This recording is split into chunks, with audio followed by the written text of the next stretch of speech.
Selamlar hepinize. Bugün daha önce hiç yapmadığımız bir şeyle yeniden sizlerle birlikteyim. Bugün bir reaksiyon videomuz var. Neden böyle bir şey yapıyoruz aslında onunla başlayalım. Bir süredir bana çok fazla soran vardı. Abi Hextech chestleri kaldırıldı. Bununla ilgili ne düşünüyorsun? Bir şey söylemeden gibisinden. Çok fazla yorumlarda da görüyordum. Twitter'da falan da soran oluyordu. Aslında bununla alakalı biraz beklemek istemiştim ben. Çünkü aldıkları geri bildirimlere göre, daha doğrusu geri tepmeye göre diyeyim. Riot'ın bir şey yapacağını düşünüyordum ve nitekim onu yaptılar aslında. Dün 4 dakikalık bir geliştirici update'i yayınladılar. Ve bununla alakalı, ya bunun içerisinde aslında işte Hextech kutularının, sandıkların geri dönüşüyle alakalı şeyler oldu. Konuşmalar olmuş.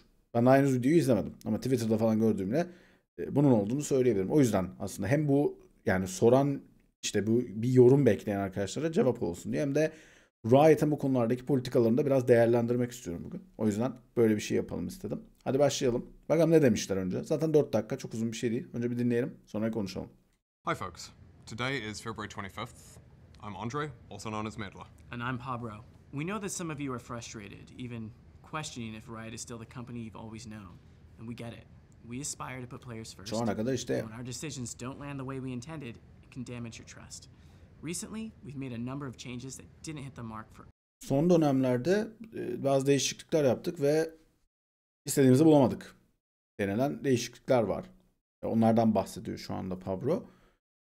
Yani büyük oranda da zaten işte bu Hextech kutularıyla alakalı olan kısım. Yani insanların oyunu oynadıkça bir ödül almasını sağlayan sistemin kaldırılması aslında. everyone. We've been listening to your feedback, and it's clear that there are areas where we need to adjust.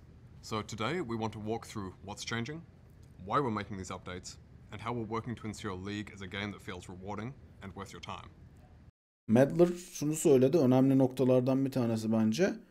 Bu oyunu oynamanız size nasıl hani zamanınıza değdiğini hissettirecek şeyler yapmamız gerekiyor gibisinden bir şey We're covering söyledi. these changes at a high level in this video, but if you're looking for more details, check out the dev blog that's out now.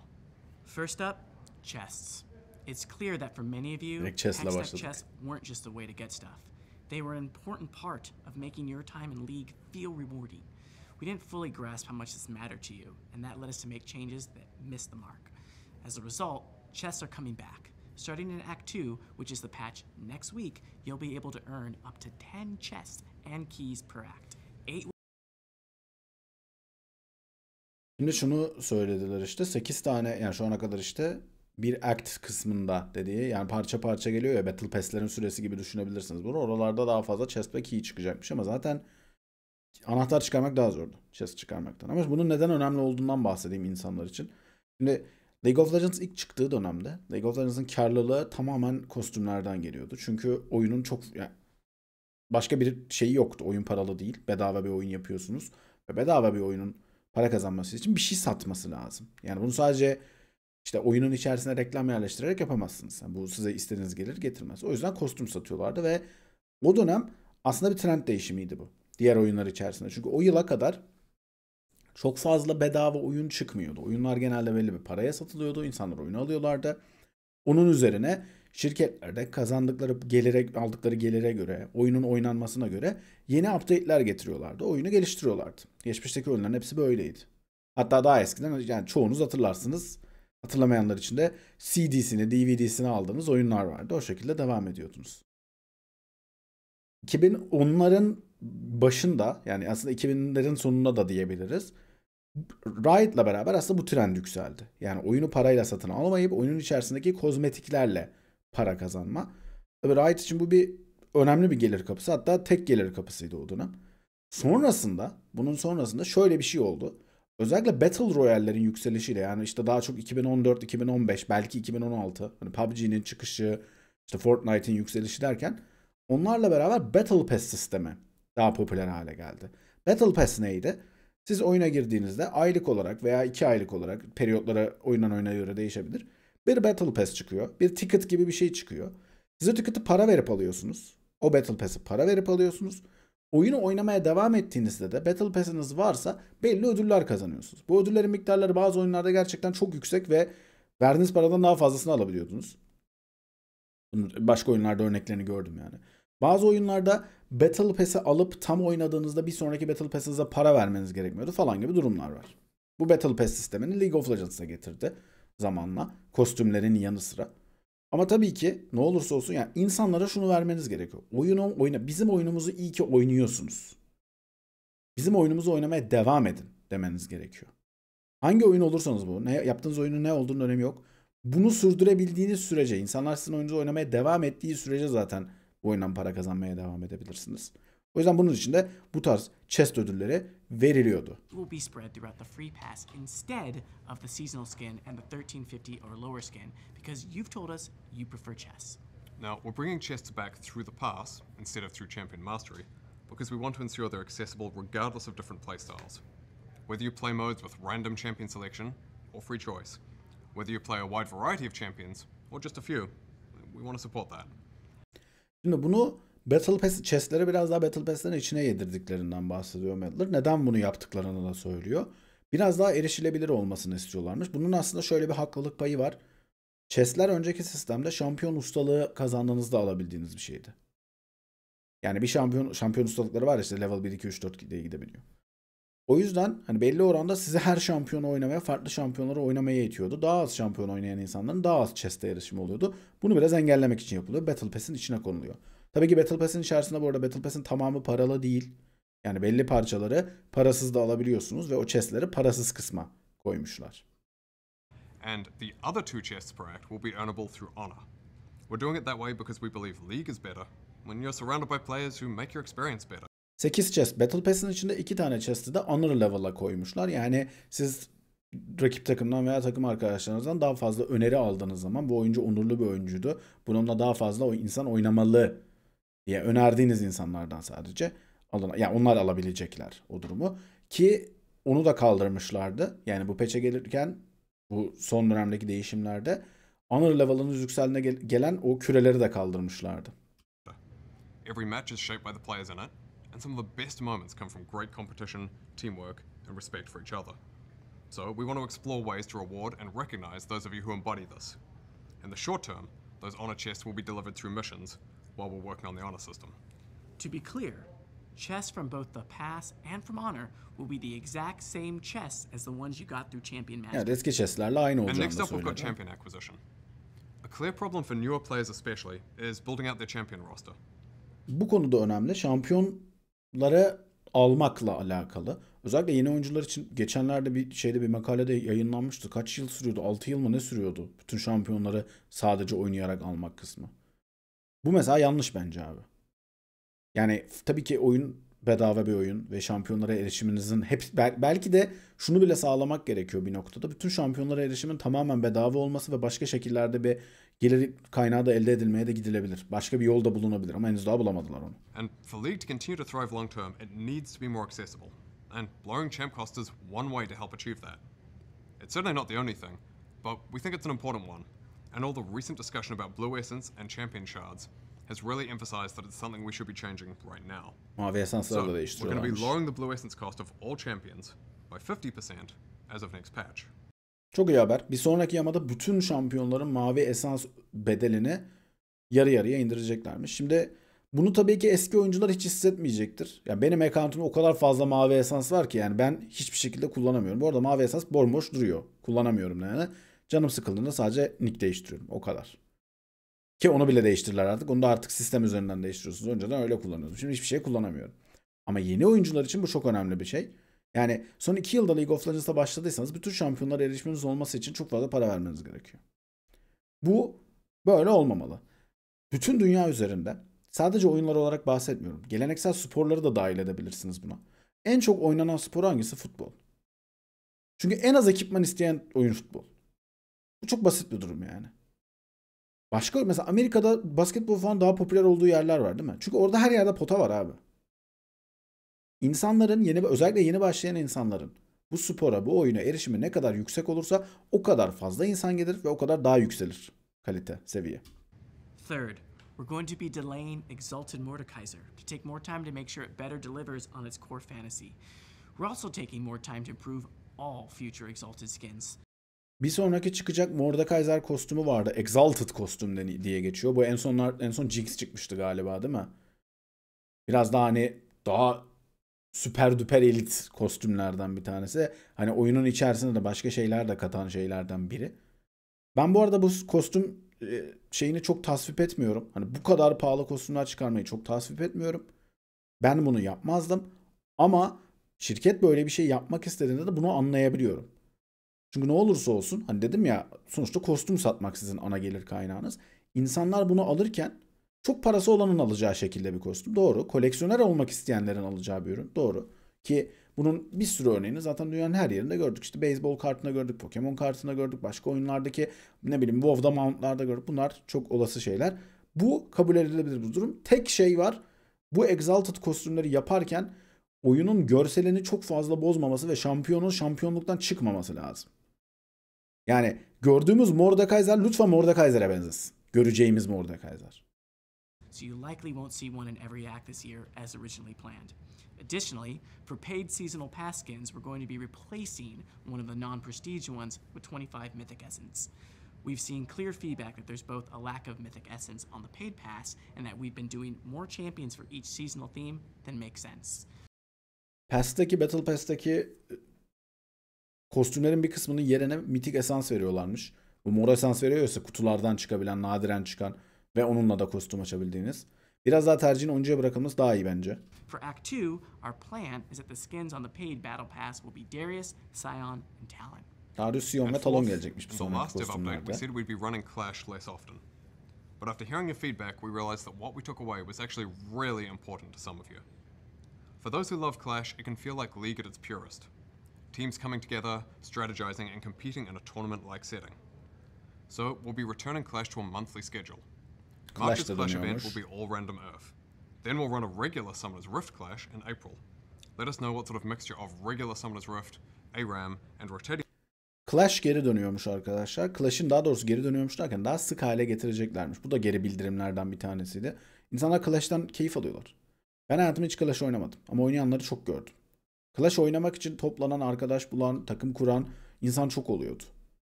Orada o hissiyat, bak bütün insanlar ne olursa olsun en basitinden yani Silver Elo'daki adam da Bronze Elo'daki adam da o hissiyatı belki de bir yerde hissetmek istiyor. Belki de bir pro maçın bir maçta çıktığında Faker'ın ne hissettiğini hissetmek istiyor. Bunu belki binde birini hissediyor Clash oynarken. Ama bunu hissetmek istemesi bence çok doğal. Bu fırsatın onlara verilmesi de bence doğru olan hareket. Clash tabii ki server üzerinde bazı yükler bindiriyor. Kontrol etmesi zor. Hani onları anlayabiliyorum neden endişelendiklerini. Yapma konusunda da neden zorlandıklarını da anlayabiliyorum. Ama bunu yapmak önemli abi. Çünkü Clash'in ilk geldiği dönemi hatırlıyorum. Bir sürü problem yaşamasına rağmen insanlar, oyuna giremeyenler, katılamayanlar falan olmasına rağmen çok memnundu insanlar. O yüzden devam edilmeli. game modes you'd like to see throughout the rest of the year for Clash. Okay, that's the core of this update. On a smaller note, we want to reaffirm, for those of you who've been asking, that both your shop and the Blue Essence Emporium will be coming back soon for their first runs this year. We're targeting your shop in patch 25.6 25.6'da sizin dükkanınız geliyormuş. Hani oynadığınız şampiyonlara göre bazı kostümler indirime giriyor ya. Getting League to the right place isn't about just one set of changes. It's about continually refining and improving the game. We think today's updates are an important step, and we'll keep tracking how these changes feel, talking with all of you about how things are landing, and making adjustments. We've always built League along with you all, the community. So thank you for sticking with us and hearing us out. And we look forward to continuing to work with you to make... Tamam. Devamında çok bir şey olacağını düşünmemiz zaten 10 saniye kaldı. Şimdi şirketlerin, özellikle oyun şirketlerinin ama sadece oyun şirketleri olarak düşünmeyin bunu. Global olarak bir sürü ürün üreten ve ürünleri sevilen bir sürü şirketin yaşadığı bir döngü bu. Şu anda da Riot bunu yaşıyor. Nedir bu? Şirket açgözlülüğü abi. Bu bir noktada vurur. Bütün şirketlere vurur. Aklınıza gelebilecek çoğu yani hemen hemen hepsine vurur. Vurmayanlar zaten halkın sevgilisi olarak kalmaya devam ederler. Hatta bu hükümetleri falan da vurur yani. Şöyle bir algı vardır. Yaptığınız işi, çıkarttığınız oyunu, ürettiğiniz arabayı insanlar seviyor diye şirketler bu adamlar benim markamı çok seviyor. Ben onlara ne verirsem vereyim alır diye bir düşünce yapısı yerleşiyor. Ve sonrasında ürünlerin kalitesi düşmeye başlıyor. Fiyatlar gereksiz yere artmaya başlıyor. Bu şirket açgözlülüğü bu şekilde devam ediyor. Ki Riot da şu anda bu döngünün içerisinde, döngünün bu aşamasında. Sonrasında da halktan doğal olarak tepki geliyor. Çünkü normal insan bunu düşünür. Normal insan aldığı oyundan keyif alıyor mu? Parasını verdiği araba sağlam gidiyor mu? Bozulmadan hareket ettirebiliyor mu?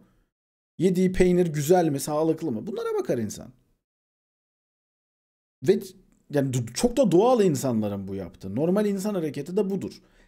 Şunu iyi ayırt etmek lazım. İnsanlar sizi siz olduğunuz için sevmiyor. Bunu şirketler için söylüyorum bu arada. Normal insanlar insanları insan olduğu için sevebilirler. Tamamen hani ben bu insanı seviyorum deyip sevebilirsin. Bu farklı bir durum. Bundan bahsetmiyorum. Ama normal bir insan bir şirketi sadece bu şirketin adı Riot'mış, ben bunlara bayılıyorum. Bu şirketin adı Volkswagen'miş, ben bunlara bayılıyorum demez abi. Yaptığınız üründen, sunduğunuz hizmetten dolayı sizi severler. Siz onu sunmaya devam ederseniz sevmeye de devam ederler. Çünkü adam şunu bilir ya, ben daha önce bu adamların oyununu oynadım. İkincisinde oynadım. Üçüncüsünde oynadım. Hepsinden de memnun kaldım. Dördüncüsünde yine gelir oraya. Siz dördüncüyü kötü yaptığınızda bir şüphe eder. Beşincisinde yine gelir. Beşincide yine kötü olursa o zaman vazgeçer sizden. Oyun şirketleri içerisinde bunu en yakın, bak direkt rakibiydi değil mi? Blizzard çok yaptı bunu. Warcraft çok iyi bir oyundu. World of Warcraft da çok iyi bir oyundu. İnsanlar oynamaya devam etti. Diablo'nun ilk oyunları çok iyiydi. StarCraft 2 belki insanlık tarihinin en iyi oyunlarından bir tanesi. Ama sonrasında yaptıklarınız aynı şekilde aynı paralellikte devam eder. İşte Overwatch'ta gördünüz. Overwatch'ın ilk başlangıcına bakın. Ne kadar fazla insan çekti içerisine. Şimdi ikinci haline bakın. Oyunun ne hale geldiğine bakın. Kaybedersiniz, zarar edersiniz. Yapmayın bunu. Gerek yok. Şimdi vatandaşı karşıya almamak lazım. Halkı karşıya almamak lazım. En önemli şeylerden bir tanesi bu. 2 tane önerim olacak benim burada Riot'a. Çok iyi yapabilecekleri sistemlerden bir tanesi. Birincisi, hep Riot'ın en büyük gelir üretme kaynaklarından biri ne? Kostümler değil mi? Kostümleri nerede sergileyebilirsin? En iyi şekilde e-sporda sergileyebilirsin. Çünkü en çok e-spor eventleri izleniyor. Oyun içerisinde sergilediğin bambaşka bir durum. Ama ikonik olarak gidip 2 milyon, 3 milyon, 5 milyon, 10 milyon izlenen bir maçta kullanılan bir kostüm. Hele ki o maçta bir de o adam iyi oynadığı anda direkt olarak seni satabileceğin bir yer. Değil mi? Buralarda sergilemek en önemli yer. O zaman e-spora daha fazla takımın, daha iyi bir oyunun olması için bir hamle yapman lazım. Riot bu konuda bütün oyun şirketleri içerisinde en iyi olanıydı. Son 2 yıldır açgözlülükten dolayı o döngünün o aşamasından dolayı saçma sapan hareketler yapıyorlar. Birinci önerim, bu sezon buna benzeri bir şey yaptılar ama tam iyi yapamadılar. Bütün takımlara bir kostüm değil daha doğrusu, emote çıkarmışlar ya. Kostümü Worlds'te yapmaları lazım. Sadece Worlds katılımcılarının alabileceği bir şey olması lazım ama emote'u bütün takımlara yapmaları lazım. Hatta şöyle yapılmalı bence. Takımlara diyeceksiniz ki bu sadece birincilik takımları olmak zorunda değil. Yani sadece LEC takımları olmak zorunda değil. Gidip Brezilya'daki lige de koyacaksın. LTA'ye de koyacaksın. Pasifik Ligi'ne de koyacaksın. Hatta EMEA Masters takımlarını da koyacaksın. Takımlara diyeceksin ki abi yapın emote'unuzu, tasarlayın. Gelin biz implement edelim. 50-50 bölüşelim. Ve ucuza satılacak bu emote'lar. Önceki çıkan set 5 euro muydu neydi fiyatı? Şimdi 5 euro bir insan için takımını desteklemek için neredeyse para değil. Ama önceki sistemde %70'ini Riot alıyordu. %30'u takımlara gidiyordu. Gene takımlar güçlenemiyordu. Takımların iyi olması, kulüplerin güçlü olması senin oyununa değer katar. Bakın bunu futbolda görüyorsunuz. Real Madrid güçlü olduğu için o oyuna değer katıyor. Bir sürü dışarıdan para gelmeye çalışıyor. Arap sermayesi gelip girmedi mi abi orayı güçlendirmek için? Amerikan şirketleri gelip İngiltere'den takımları almadı mı? Böyle oluyor bu. Senin oyununu oynayan insanlar, kulüpler ne kadar güçlü olursa, ne kadar değer üretirse senin oyununa daha çok değer üretmeye başlıyor. O yüzden bir sürü sponsor bulabiliyorsun. Olay bundan ibaret aslında. Birincisi bunun yapılması lazım. Yani insanlara bağ kurabilecekleri bir şey vermen lazım. Ve bağ kurabilecekleri şeyden para kazanabilirsin. İnsanlar doğal olarak da desteklediği bir takım var. Bu arada bunun önü şu açıdan açık. Sadece hani ben işte geldim diyorum ki ben G2'yu destekliyorum. İşte orada Broken Blade oynuyor. Ben onu seviyorum. Oyuncuyu seviyorum. O takımı desteklemek istiyorum. Ama buna karşılığında gelecek bir tane Fransız adam diyecek ki ya ben Fransız takımlarının kazanmasını istiyorum. Hem Karmine Corp alacağım hem Vitality'ninkini alacağım diyecek. Hatta bunu giftlenebilir hale getirecek. Bütün arkadaşlarına atacak. Adamın parası var, verebilir. Parası olan alsın. Zengin olan alabilsin. Buna devam edilsin. Bu benim ilk önerim. Yani bunu kesinlikle yapmaları gerekiyor. Çünkü insanlara eriştirebileceğiniz yer orası. E-spor kısmı. İkinci nokta. Şimdi bir sürü oyun benim işim bu olduğu için bir sürü şey yaptım. Hani oyunların hepsine baktım. Buradaki sistemler nasıl değişiyor? Battle Pass'ler nasıl değişiyor? İnsanları oyunda tutmanız gerekiyor. Oyunda ne kadar tutabilirsiniz? Yani oyunun oynanabilirliği, yeniden oynanabilirliği hatta ne kadar yüksekse o kadar monetization deniyor ya buna, hani paraya çevirme. O kadar çevirebilirsiniz bunu. League of Legends bu özelliklerini kaybetmeye başladı son dönemlerde.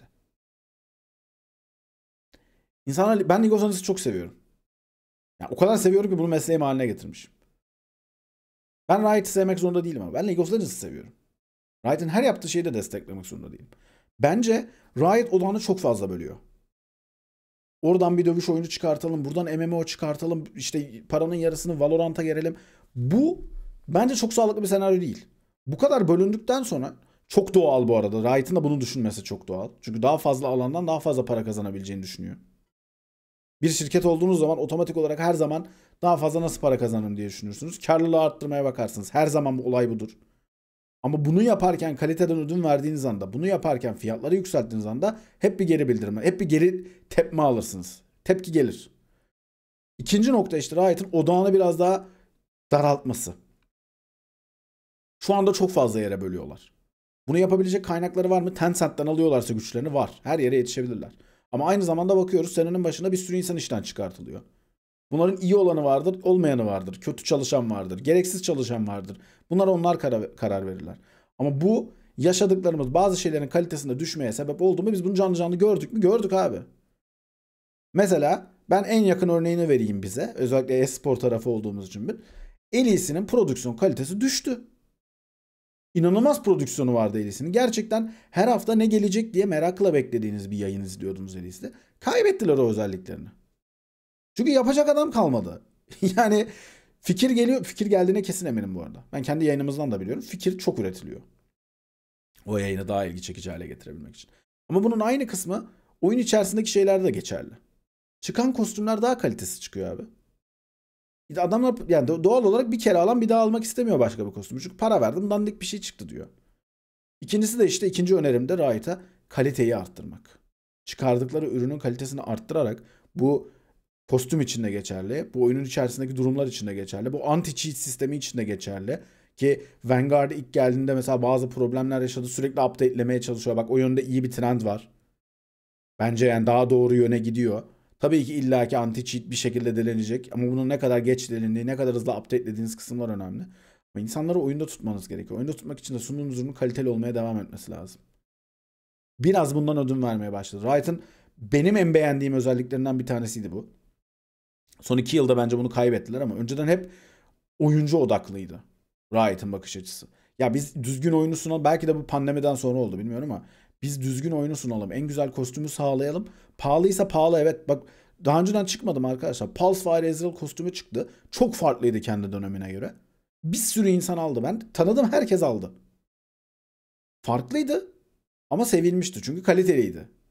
Sadece farklı olduğu için alınmadı. Kaliteliydi de. O eski mesela Spirit Guard Udyr çıkmıştı. Dümdüz Udyr'den çok farklıydı mesela. O da çok kaliteli bir kostümdü. Yani yapabiliyordu Riot bunu. Böyle bir becerisi vardı. Bunu kaybetmeye başladılar. Bu bir döngüdür. Şirketlerin çoğu bunu yaşar. Bu döngünün sonrasında 2 tane yol vardır bu arada. Bir tanesi sürekli vatandaşın söylediklerini ignorlarsın. Ve senin düşüşün olur bu. Bir tanesi de abi kendimize gelelim. Bizim oyunumuzun tutmasının ve bu kadar sevilmesinin bir sebebi vardı. Bunları hatırlayalım. Doğru şeyleri yapalım. Ve tekrardan doğru yöne doğru ilerleyelim dersin. O zaman daha da güçlü olursun. O zaman seviyen de artar.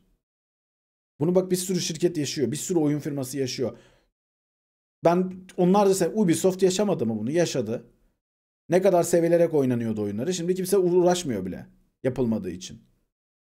Yakın zamanlarda Activision yaşamaya başladı mesela. Call of Duty dünyanın en büyük FPS oyunlarına. Belki de 1 numara bu konuda.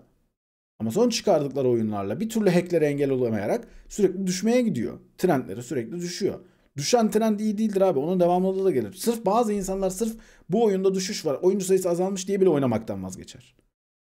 Yaşamaman gereken tek şey bu. Bunu yaşamasın yeter. League of Legends çok güzel bir oyun. Benim favori oyunum. Bunu işim olarak seçmemin sebebi bu. Ben oyunu çok seviyorum. Ama bu şirket politikalarıyla da bu şekilde de gitmez. Yani vatandaşı da karşına almaman gerekiyor. Hextech Chess çok küçük bir ödül. Bence daha fazlası bile verilebilir. Bence oyuna o şampiyonla işte mesela atıyorum OTP'ler için bile ekstra bir şey gelebilir. OTP olmayan adam için de oyunu çok oynamak gerekliliğidir mesela. Atıyorum Poppy ile 100.000 kill al şeyi. Çok ekstrem bir sayı söyledim mesela. İnanılmaz uzak bir hedef değil mi? Ama insanların ne kadar dayanıklı, dirençli ve grind odaklı olduğunu unutabiliyorsunuz bazen. Yapan olur emin olun. Yani o kadar çabuk yapılır ki beklediğinizden çok daha çabuk yapan olur. Bence öyle şeyler de gelmeli. Belki de daha fazla ödül verilmeli bilmiyorum. Çünkü derya deniz abi. Çok fazla kostüm var. Zaten chestlerden hepsini alamayacaksın. İnsanları oyunda tut. Bak bunlar çok küçük ödüllerdir ama oyunda tutmak için çok önemli şeylerdir. Bunu umarım idrak etmişlerdir. Çünkü bu videoyu belli ki bir tepki karşılığında bu video hazırlandı ve bu yapılanlar geri çekiliyor. Ama umarım idrakla olmuştur bu. Umarım fark etmişlerdir. Yoldan dönerler. Öbür taraf daha güzel çünkü. Öbür tarafta daha çok keyif oluyor diyelim. Ve videonun sonuna gelelim. Daha önce hiç yapmadığımız bir videoydu. Umarım çok uzun olmamıştır. Umarım sizleri de baymamışımdır. Sonuna kadar geldiyseniz, dayandıysanız teşekkür ederim izlediğiniz için. Sonraki videomuzda görüşmek dileğiyle. Kendinize çok iyi bakın. Hoşçakalın.